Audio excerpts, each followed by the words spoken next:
9 TV Telangana news కి స్వాగతం. భీమ్గల్ పట్టణంలోని శ్రీ విశ్వబ్రాహ్మణ మనుమయ సంఘం ఆధ్వర్యంలోని శ్రీ పోతులూరి వీరబ్రహ్మేంద్ర స్వామి ఆరాధన ఉత్సవాలు నిర్వహించారు. శనివారం రోజున స్వామివారి చిత్రపటాన్ని మరియు స్వామివారి వెండి పాదకులు బస్టాండ్ నంది గల్లీ మీదుగా బ్రహ్మంగారి గుట్ట వరకు ఊరేగింపుగా నిర్వహించారు.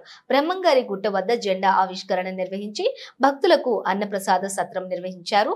ఈ కార్యక్రమంలోని అధ్యక్షులు నిత్యముల శేఖర్, కోశాధికారి దడిమి రజని, బాలు మరియు సంఘం సభ్యులు పాల్గొన్నారు.